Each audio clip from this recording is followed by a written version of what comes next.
한국에서 주택 저당은 필수로 보입니다. 주택 매수나 임대하려면 자기 자본이 부족하기에 은행을 통해 대출, 즉 저당을 하게 되는데 이에 따른 이자가 수반합니다. 과거 10년 동안의 저금리 여파로 최근 자산 보유 여파가 굉장히 커지고 있는데 갑자기 고금리로 인한 이자 부담 급증으로 경제 주체별 개인이나 기업 모두 큰 어려움에 처해 있습니다. 우리가 통상 저당은 받았으면은 그에 따른 상환을 해야 되는데 그 상환 방법으로서는 크게 세 가지가 있습니다.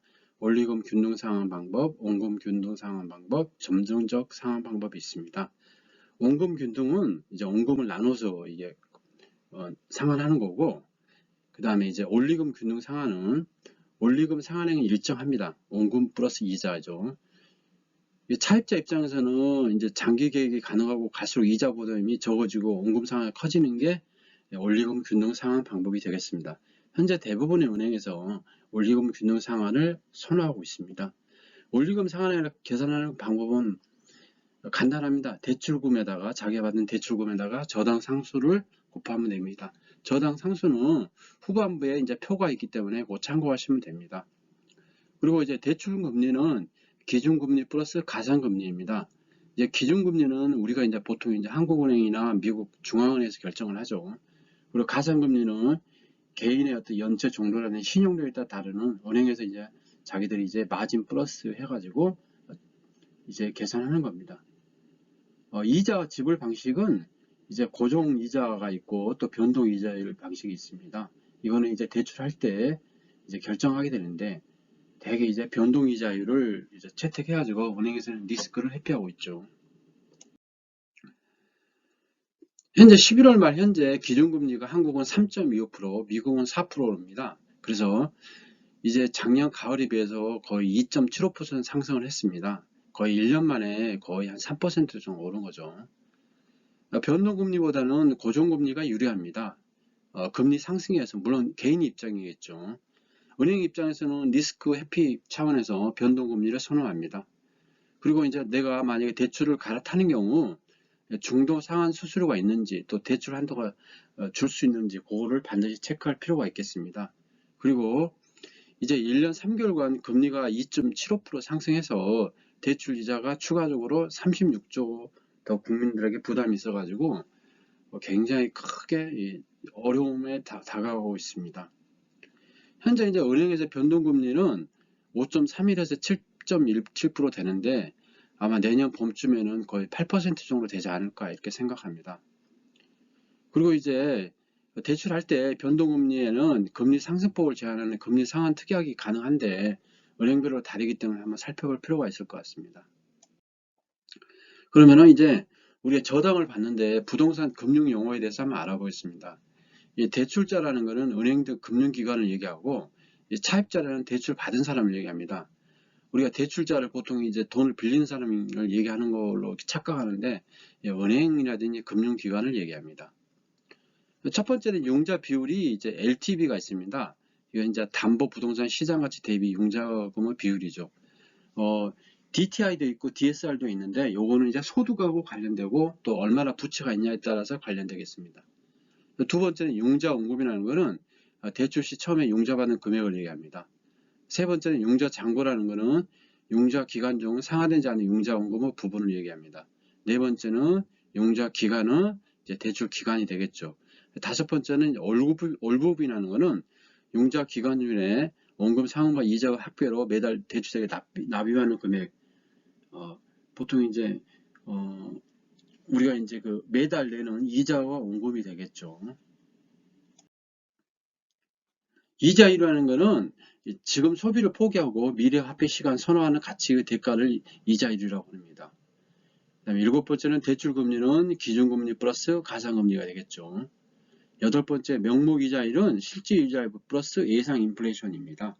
그래서 이제 명목이자율이 중요한 거는 이제 물가 상승률과 인플레이션이 있기 때문에 그거가 굉장히 중요하기 때문에 명목이자율이 굉장히 중요하겠습니다.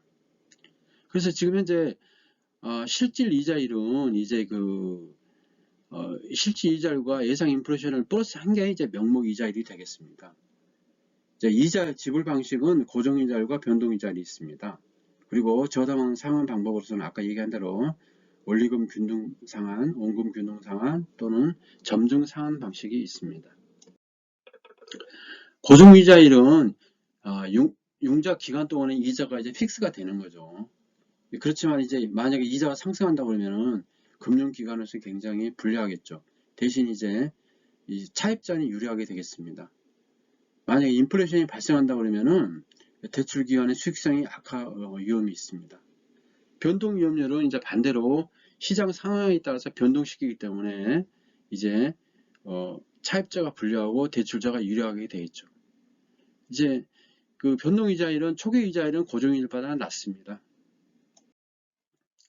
저당의 상환 방법으로서는 원리금 균등 상환이 있는데, 원리금 균등 상환이라는 거는 뭐냐면은 이제 원금의 일부하고 이자를 납부를 합니다. 그 원리금은 이제 그 대출 기간 내내 동일하지만은 이제 갈수록 원금이 주니까 이자가 줄겠죠. 대신 이제 원금은 늘어나게 됩니다.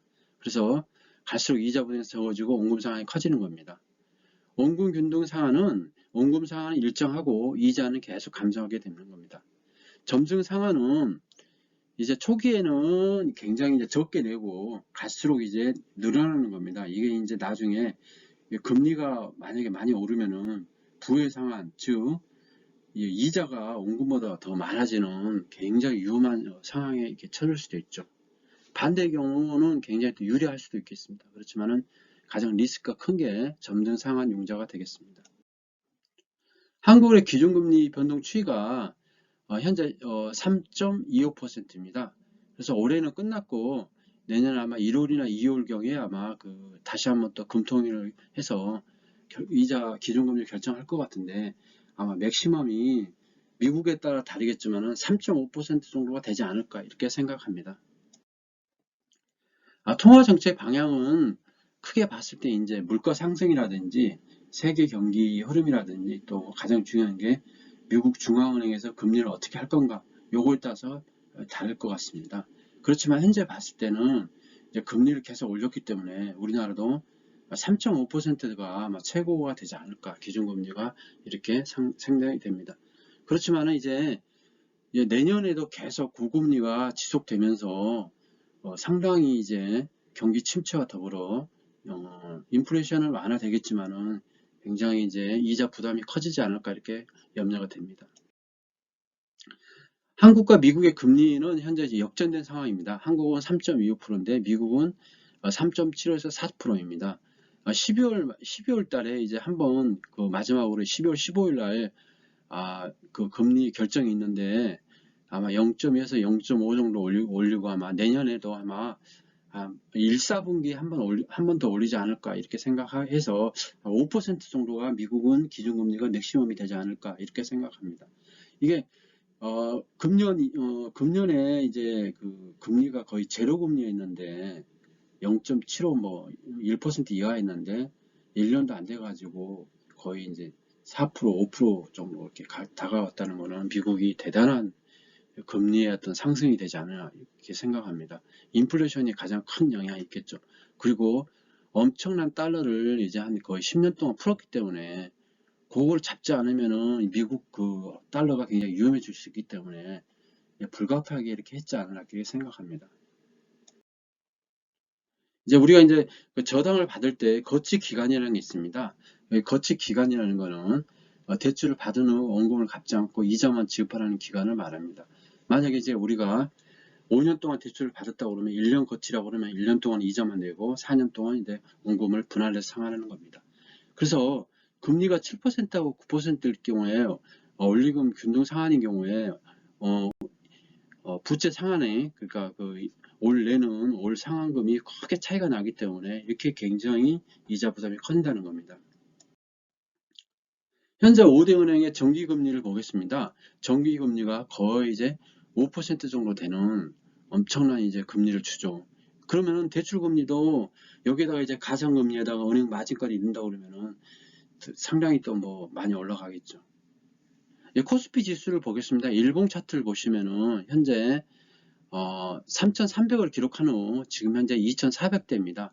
거의 이제 1,200포인트도 빠지고 약간 이제 상승을 했는데 당분간은 하락 추세에 이제 조정이 불가피할 것으로 보이고, 올봉을 보시더라도 IMF의 277포인트에서 3,300까지 가는 엄청난 상승을 기록하였고, 엘리어트상 3파 상승이 완성이 됐고, 현재 이제 A파 하락 중으로 하락이 됩니다. 그렇기 때문에 내년에도 경기가 좋지 않다고 그러면은 이제 한 번 더 하락 사이클이 남지 않았나 이렇게 생각을 합니다.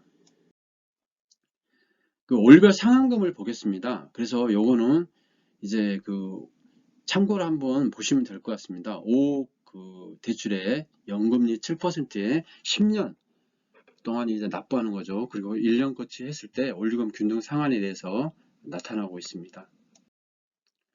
저당 상수라는 거는 이제 대출 기간이 5년이고 만약에 7% 이자라고 그러면은 왼쪽 편에 보면은 0.244가 있습니다. 그래서 원리금 균등 상한인 경우에 자기 대출금에다가 이 곱하기 그 저당 상수를 곱하면은 자기가 이제 어느 정도 이제 돈을 내야 되는지 그게 알 수 있습니다. 그렇기 때문에 요거를 꼭 한번 보시기 바랍니다. 이걸 한번 참고로 보시겠습니다. 만약에 이제 10년 동안 이제 대출을 받았고 대출 기간 10년이죠. 10억 대출을 받았다. 그리고 원리금 균등 상한 조건이고 이자가 10%라고 저당 상수가 0.1627이면은 1년 동안에 원리금 상환액은 1627만 원이 되겠습니다. 그래서 이자 1000만 원에 원금 상환 627만 원이 되겠습니다. 이거를 12로 나누면은 올 상환액이 나오겠죠. 그래서 다시 한번 말씀드리면은 원리금 균등액, 그러니까 1년에 내야 할 원리금 균등액은 저당 자기가 대부에 대출 가는 곱하기 저당 상수를 곱하면은 이렇게 계산할 수 있겠습니다. 그래서 이걸 계산해보고 자기가 어느 정도 자기 소득이라든지 그런 거를 감안해보고 감당할 수 있는지 없는지 이거를 간단하게 한번 볼 수 있겠습니다. 물론 이제 그 인터넷에 들어가면은 대출 그 계산 각종 조건을 주면은 자기가 이제 원리금을 어느 정도 낼 수 있는지 이게 있겠지만은 저당 상수만 보고 이제 계산할 수 있겠죠. 그래서 자기가 10년 또는 20년에 그 대출 기간을 했을 때 어느 정도 원리금을 계산할 하는지 이것도 계산할 수 있겠습니다. 지금까지 우리나라에서는 전세 제도가 있고 또 이제 은행이 어떤 대출을 바탕으로 해서 주택을 매수하기 때문에 저당에 대해서 알아봤습니다.